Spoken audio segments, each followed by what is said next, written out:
these flywheels can come out. Get out of line. Of alignment. Now, if this unit was out of alignment, we could take a straight edge across the flats, 90 degrees from one of the shafts, and have the connecting rod up. These are going to be the check points. We could take a heavy hammer. If this was high, if we got a sign like that, we'd want this flywheel to go down, and we would, about right here, we would go and take and hammer it. We'd give it a good shock and would recheck for flats. Now, it is possible that the measurement that you get on one side may not be the same as the measurement on the other side.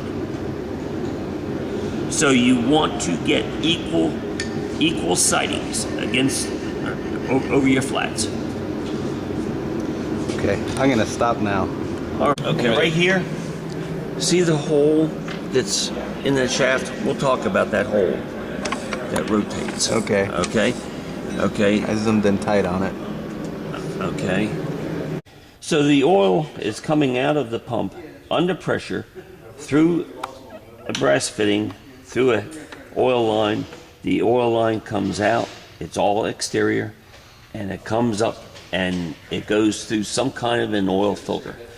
And that can be shown later on. Now, as the engine is running, this is the high-low planetary. And it's a cone type clutch that goes and sets different gears into gear, whether it's high gear or low gear. So when you're starting your tractor, you want the high-low to be in the so-called neutral, although it may be rubbing, but the gear is not firming up against something that may give it more resistance. Okay, I just flipped this in the high gear. Here our worm gear is turning, and that is going to the front clutch. Now did I stop it? Okay, I'm looking. We still the tolerance is very close on these clutches, so that's why your tractor may want to slip forward, it may want to slip back, and because it's difficult to find a neutral. We don't really have a full, honest to goodness neutral. Okay. Okay. I'm going to shift into forward, and that has locked one of the planetary gears. See, this one is no longer turning, but now this one is, and we're going forward. That has brought a positive pressure drive of this worm gear to drive the differential. And here we are. Our axle is moving, and it's all firm.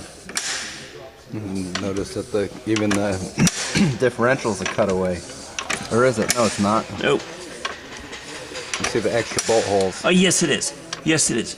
They've made this strip narrow. That is also part of the cutaway.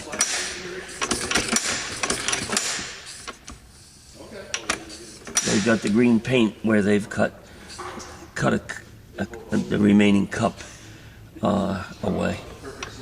Okay, and up front, here it is. The tractor is making power, and you can engage the attachment. So this is the basic Gravely tractor. We're going to go and we're going to kind of soup up a tractor today. And we're taking an older tractor that has a cast iron block engine, the lower case of the engine. Okay, the lower Sounds like case they got it already. Let's go. They already got it going. Okay. This is a 6.6 horsepower cutaway model that was made by Gravely Tractors. The 5.5 was basically the same tractor except for the camshafts, the Venturi size, and maybe the air filter. And we're going to show the principle of the operation. Okay, here the piston is starting to go down. This is the intake valve. The carburetor would be right where my hand is. So the piston is sucking a mixture of air and fuel into this combustion chamber. We've completed that cycle. Now we're beginning to compress the air-fuel mixture. It's compressing, compressing. Watch the spark plug. Watch the spark plug. Both valves are closed, and the mixture was under high compression. The spark plug ignited, and that went sending the piston down. That was the power stroke. Now the engine has to keep coming, and this is kind of a dead cycle. No, the exhaust valve opens now. The exhaust valve is opening on the other side. I can see it, the camera cannot. It's a valve like this, but it's open. You can see it. And shooting it out. Okay, and it's blowing out the spent gases. And now we're repeating ourselves. Now We're going, the intake valve's opening, it's sucking the intake mixture in. It's now compressing it, going up to the top. The spark plug ignited. This piston goes flying down, delivering power to our attachment. And now our dead cycle, it's blowing out the spent gases through the muffler. closing, opening up the air intake. Yep. Exhaust closed, air intake opened up. So that's the 4-cycle. Intake, compression, power, exhaust. The magneto gave the spark at the right time. We time the magneto by this coupling that's on a shaft. We'll see that later on today. The oil system on here. On the opposite side of the tractor, there's a oil line that comes out of the transmission. In the valley of the transmission, see it in here. There's an oil screen, and that oil screen filters the oil in a rough form. The oil gets sucked up through a line on the other side of the tractor, and the line's not there. No, it's not there. And it comes up, and it comes in to a fitting in the oil pump. Now the oil pump will show elsewhere, but when the engine is running, the oil pump is always pumping oil. Negative displacement gear pump. Okay. That's your phone there. It's coming out. Okay, here what we're going to do. Okay, go ahead. What we're going to do here is we're going to take a set of 20 thousandths oversized rings, and we're going to cut them down to match the cylinder. So what's the size of the cylinder? the cylinder's 15 thousandths. 15 over. Yep. Okay. So we're going to put a 15 thousandths piston in the cylinder, and I took a set of 20 thousandths oversized rings, and there wasn't any gap inside. So what I do is I push the ring in. They allow you to put the head on and slip them up. Take the piston, square it up, take a feeler gauge, find the gap, I guess you can't put the rocker on.